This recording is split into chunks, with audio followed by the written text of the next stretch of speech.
What's going on, guys? Welcome to episode 2 of Let's BS. I'm your host, Jose Torres, along with Hey, me, Matty G. Matty G in the building, baby. All right, man. So what's going on, man? Without further ado, Let's BS. What you got for me? All right, Jose. There's this thing trending in the U.S. right now, or trending on Twitter.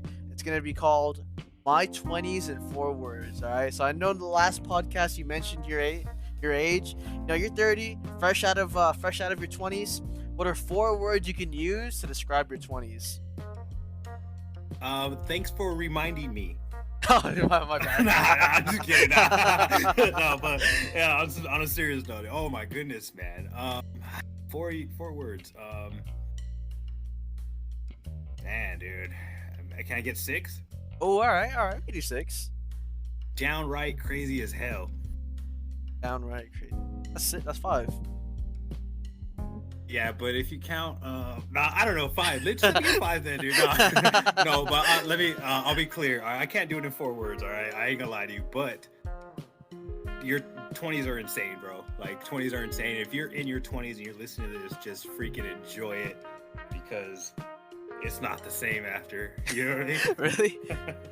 I mean, I wouldn't say it's not the same. I mean, it's not like I woke up the next day on my 30th birthday like with back problems or anything. It's just you start to realize, like, on a serious note, like, you start to realize, like, where you should be, where you want to be, and where you actually are. And I think that people in their 20s are gonna be saying, like, oh, I think about that all the time, you know, my 20-year plan. But no, you're not thinking about that, because when I was in my 20s, man, I swore up and down, and I would call you a liar if you said that I was lying, because I used to think that, like, I really, was like buckling down for my future and stuff. But it's there's nothing that'll put a foot up your butt more than knowing that, like, you don't have that much more time to go, and, like, I don't think that, like, your 30s are like, you're falling into the grave or anything. But it's an awakening, man, because when you're 21 and you're out there just drinking and crashing cars and doing whatever else you want to do out there, like, I don't know, man, like, you're not thinking, you just think in your head that you have so much time. You know what I mean? Yeah. I think that's the one thing that I took away from my 20s was that, like, when you're in your 20s, you have a lot of time. You have a lot of time, but it's not as much time as you think, So, I was trying to count some words in my head, but no, I still can't do it, dude. But yeah, 20s. What about you, man? Let me turn it back on you, man. What's your 4 words? Still in my 20s, so I'm 22, so I got 8 more years to go. Oh, you haven't even got to experience your 20s yet, man. Yup. Man. Just doing the boring thing, finishing up university. But on a different note, bro, tell me more about crashing a car. Did you actually crash a car when you were 21? Not when I was 21, but when I was 23. Oh, shoot. I've actually crashed a couple cars, man. I'm not proud of it. A couple of cars? Yeah. Hey, on accident for sure, right? No. Well, I mean, you don't do things on purpose when you're drunk, you know what I mean? Oh, no. So we used to have, man, I don't even know. This is actually going to pull away from our PG theme, but it's episode 2, so we got it. All right. We can put an NSFW on the yeah, you know what I mean? A little parental advisory sticker. Yep. So when I was in my early 20s, man, I'm not even gonna lie, dude, I was probably a little bit, like, really depressed, because before getting the job at the warehouse that we work at, I was in a relationship for about like 6-7 years, and man, that's a long time. Me breaking up with that relationship and then getting into this new job was the transition period, because it was like giving up one life and realizing that you can never have that back, and then starting this completely brand new life with a new job, a new family, a new everything, man. It was just all new. So I think that the way that we used to deal with that back in the day was through partying, but like a lot of young adults do. So, we didn't just party, though. We didn't just, like, go to each other's houses and drink and play beer pong. Like, that's how it started, man. So we started having, like, themed parties. And when I say theme parties, I don't mean like, hey, dress up as a freaking fairy, or, everyone's gonna dress up like a Pokemon. Like, the theme was a certain type of drug. Oh, And this particular night, we were actually having a Zanny party. So if you're not familiar with Zannies, they're actually called Xanax, and they're an anti-anxiety pill. I thought If you don't have anxiety and you take them, crazy. you start to feel like extremely like you're drunk, like extremely close to, like that. And it starts to feel like the ground is moving beneath you and all kinds of stuff. And I think I popped, like, if you pop one, dude, you'll fall asleep for like all day. Like, Damn. Drake mentions it in a song. He popped half the Zanny and he was on a plane and stuff. So that show you the potency. I think I took 3 that night. 3 Zannies. Did you drink too or no? Yeah, and we were drinking, of course. And when we ran out of alcohol and the Zannies were gone, I had this great idea to wait till to hop in my car and go to a liquor store. Damn. So me and my friends, and one of my friends was like, no, you can't drive. I'm going to walk to the liquor store. So he leaves, doesn't come back. And we're like, oh, man, where'd he go? It's actually Nick, my roommate now. So at that time, we weren't roommates. He was just like a friend of mine over there for the party. And he leaves to the liquor store, doesn't come back. And then, we're like, man, what time? It's like 1:50. We need this alcohol. And mine hopped in my car, took off. Boom. Oh, Jose, I'm gonna have to stop you there. I either one of us just lagged for a second there, but can you just repeat like the last 5 seconds, really quick? My bad. Oh no, you're good. So, mind you, the liquor store is next door to the apartmentplex that I work at. I mean, that I lived at the time. So I hopped in my car and we go get more alcohol. So, on the way there, I mean, when we get there, I'm so messed up, like stumbling. And let me tell you, man, like at the time, I was drinking like a 750 bottle a night. Oh my god. So I could hold my alcohol, okay, to be real. And so I go over there, dude, and I'm so messed up from these pills that, like, I'm stumbling, falling down, and they're like, dude, how did you get here? You drove? No, we're not gonna sell you more alcohol. No. So they make me leave, and they don't sell me the alcohol. So I hop in my car, and going back into my apartmentplex, I crash into a pole. Jesus. Like the one into the apartment complex.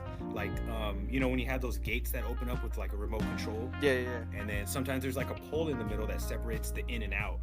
And I somehow, dude, I made the turn wrong and I smashed right into the pole. And I don't remember too much, dude, because like I said, I was impaired. But I remember, dude, that I got out of the car, walked up to the front of it, tried to push it off the pole, and couldn't. And then just threw my hands in the air and said, well, forget it, and went inside and went to sleep. Left my car there, couldn't get it off, just left it there running. And I'm talking about, dude, like when I say it was into the pole, I'm talking about the pole. It was so, like, I had hit it so hard that the pole was halfway into my engine bay. Oh my god. Yeah, so it wasn't moving, dude. How did you get out of that, like, with no injuries? Well, here's part 2 of the story. Oh man. So the next day I wake up completely unaware of what had happened, dude. Completely unaware. Had no idea that I did that. I'm looking around, everybody, there's like everybody's there except for Nick, my friend, who went to go to the liquor store first. So I look at everybody. Yeah, you're gonna have to edit that out, but I look at everybody. I look at everybody and I'm like, let's go get some more beer, So it's like 6, 7 in the morning, dude, and we hop in the whip, go back to, we don't hop, sorry. We look for the whip, all right? We go outside and we look for the whip and it's nowhere to be found. And I'm like, what the heck, And so I call the police and I'm like, oh hey. no. Yeah, dude. I'm like, hey. Oh my god. Somebody stole my car last night. Oh and shit. So they take down all the information and then they go, dude, they didn't steal your car last night. We found it crash into a pole last night. And I took this long pause and I go, all right, well then somebody stole my car and crashed into a pole last night. Can you help me? Oh. So she's like, well, before we do the report, we're gonna send a detective to you to talk to you about it, okay? What time can you meet? So I give him a time and stuff, and I'm like, I'm like, man, did somebody steal my car? What's going on? So then my buddy, Nick, who had left earlier that night to get the beer, shows up. He just pops up out of nowhere. Oh man. And I'm like, bro, where were you? Where have you been? I guess he with a similar experience, was on his way to the liquor store, hopped over the wall because he went on foot, landed on his back, and just fell asleep. Fell asleep in the alleyway, bro. Like, no joke. Like, nobody, literally. And he woke up, his wallet and all of his candy was gone. Oh, the candy too, bro. Somebody took his candy, bro. No. So who takes so candy? Oh my god. Hey, bro. Yeah, man. It was like they came from a baby, I guess. So he ended up actually getting his wallet mailed back to his house, which was insane. Oh. Yeah, that was a weird part, but that's in the future. So moving on. No, the candy was they never get that back, unfortunately. But so then we go inside, and I tell him, like, yeah, dude, somebody took my car or whatever.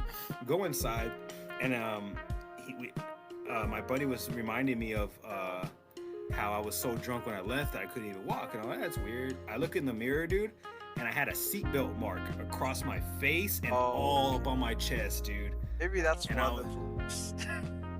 Yeah. And I was like, dude, like, I looked at Nick, and I'm like, Nick, bro, you gotta help me. And he's like, what do you want me to do? And I'm like, bro, if they come here and see this, I'm going to jail, bro. Like, so the car's not in my name. Okay, so let me give you a little background on the car. The car was bought on Craigslist, and it's a dope car. If you guys know what a Geostorm is, it's a sick little car. It's like a 2-seater, 5-speed. It's like a little Porsche almost, man. Like it's a nice car, dude. So that's the car. I bought it, didn't have time to put in my name yet before this happened. So I looked at my friend Nick, and I'm like, dude, like, you gotta say that it was your car and that somebody stole it, and that you don't like. And I gave him, dude, I'm like a pretty good liar, man. I play Among Us, and I'm like win every time, bro. Like, nah, but so you're an actor, bro. Yeah, dude. Yeah, I am an actor, actually. So maybe that's what helped me out. So the key that I had to the car was like a replacement key. When they sold me the car, they gave me a replacement key. It wasn't like the original key. So mine's just like a 90s car. So it's not like you don't need a chip or anything. And I tell them, like, dude, look, when the cop comes, bro, tell them that they gave you this key and they didn't give you the real key, and that maybe they came back during the night and took it, and I don't know. So long story short, dude, I leave and I go down the street to like a McDonald's to hide. And like I hide for like 30 minutes, dude, and I just cross my fingers and toes that he's gonna get away with this. And I come back, dude, and apparently the cop was so like blown away by this story that we were trying to feed him that he put his, like, as he's telling the guy's asking him all these questions, like, you know, so how did he start the car? And then, you know, my friend was like, well, he gave me this key, maybe he still has the original, I don't know, like, they didn't even give me their name of who sold it to me, and this and that. And the guy was like, okay. The problem is, though, is who's Jose Torres? You know, my buddy's like, well, my roommate. And he goes, oh, because I found like 5, because, okay, so I had like 5 replacement IDs for my job inside the car. Oh. And they all had my name on it, and my wallet was left on the front seat. Ooh.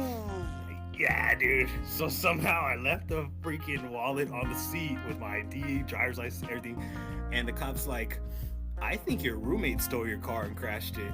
And he's like, no, he has his own car. He's at work right now. Like, he would never do something like that. I've known him forever. And the cop's like, well, I found all these different IDs with your buddy's name on it. And I kind of feel like he might be a con artist, bro. And I think that he's conning you. And I think you need to choose better friends. Oh. And my friend's like, all right, well, what are we going to do about the car? And the detective closes his little book that he's taking notes on, puts it in his pocket, and goes, bro, just be thankful, all right? You lost your car. You're not getting it back. But just be thankful, all right? And he gets in his car and leaves, dude. And we never heard from him again. Oh, man. The cop actually, I think when he was walking away, my friend's like, hey, is that it? And the cop goes, yeah, that's it. You're never going to see me again.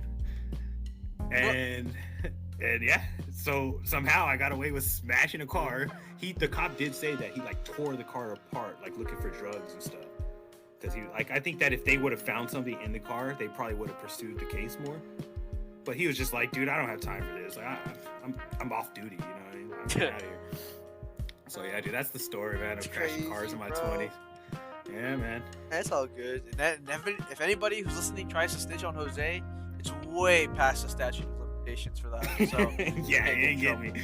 Yeah, so I guess to sum it up in 4 words, bro, would be, you know, crashing cars and Zanny bars. Oh man, that's crazy. I would not have expected Zanny to be popular when you were in your 20s, bro. Because like that was like what, in like the 90s, and because I know Xanax is pretty popular, like, you know, like right now. I thought it was like a different drug for every generation or something. But damn, I guess. Oh no, man, the kids are still doing cocaine, man. Yeah. but no, they're timeless. They Oh man, so, that's the title of the podcast right there, bro. Man, drugs are timeless, baby. Yeah, but yeah, so that's the story of that, man. But that is an insane stuff. Is there even anything we can say to top that? That's kind of crazy. Yeah, dude, you want to hear about my DUI in Texas? Oh my god, you got another story even worse than that? Dude, this is the story that I. Wait, this so one right here. Was it after or before this car crash? I can get a timeline. This is after. So after I crashed that car, things were getting so bad, dude. With I was making a lot of money at the time, but because of that, like things were getting so bad with like my substance abuse, you know, including alcohol and stuff like that, that I decided to move to Texas for what I thought was going to be forever, you know, for the rest of my life. With my brother, because my brother, 13 years military veteran, he's pretty established out there in Texas. So we're very different people though, so that's why I ended up coming back. But yeah, so it was a little bit after. So after that, I decided to move to Texas, man, and I did pretty well. And ironically, this experience that I'm about to let you know about was what brought me back to California. So yeah, and it was actually you know, like a pullback, like I told you earlier, because I got that pullback, and when I was out there, man, I couldn't get a promotion for anything. Got the DUI, kept my job still, transferred back to California, and then became manager in 3 months. So nice. That's what I speak about when I talk about these pullbacks, man. They really do lead to good things, man. So but yeah, here we go, man, with this one. So this is a doozy, man. This is a doozy. So it all started at the end of what we call peak season at my job. So peak season had just ended. It was the last night. I worked graveyard, so I would go in, well, I guess not graveyard, sunrise. I would go in at like 4 in the morning and get off at like 9, 10 in the morning. So I was we had just got off of work, and we decided to go to this bar that was like super dope in Texas. I'm trying to remember the name of it because it was my favorite bar. They had free pool. It was really dope. I can't remember the name of it though.